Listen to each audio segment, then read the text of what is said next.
And the reason that this becomes an issue in modern day is because the women raised a weak generation of men. It was these boomer women from the silent generation told them the horror stories about Paw leaving to go get milk and not coming back because she was not an easy person to deal with inside of the home. Most men do not end relationships, we know this from statistics.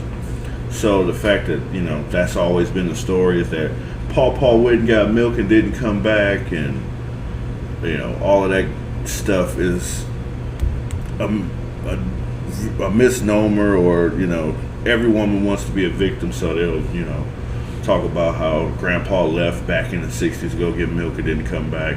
But you got to ask why Paw did left. Men don't end relationships, even if you were seeing this guy on Facebook or TikTok. I can't remember where he is, but he got famous literally for his woman beating on him.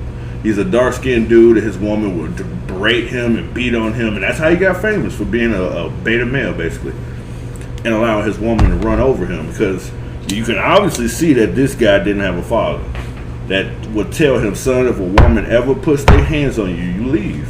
You just walk away. You don't have to fight back. You don't have to abuse and berate them. You just leave. That's the only power you have as a man, right? They tried to take that away from men in the 60s and 70s by, first demeaning them, saying that the men wasn't shit for leaving.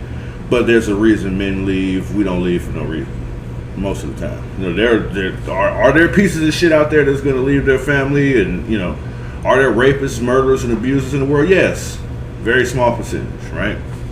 Most people, 75 to 80% of people are good people. They want to be good people. A lot of the people that end up in fucked up situations, either they were forced to or they were just fucked up people. It doesn't really matter, at that point. But most people do not commit crime. Most people aren't evil. Most people aren't, the word they throw around nowadays is narcissist. Everyone's a narcissist. When they found out the definition of that, oh yeah, you're a narcissist. No, not everyone is a narcissist. I think, and we can even look this up right now.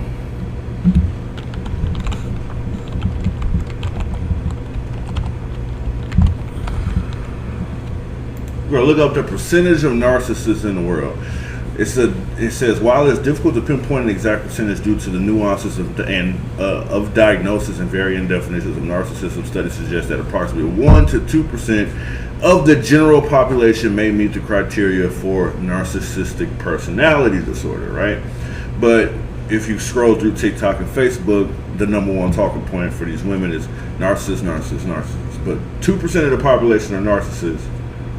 And all the women claim that every man on the planet is a narcissist. Now, either women are attracted to and only date narcissist men, or somebody's lying, right? Somebody's lying. It's got to be what's going on. Now, with that being said,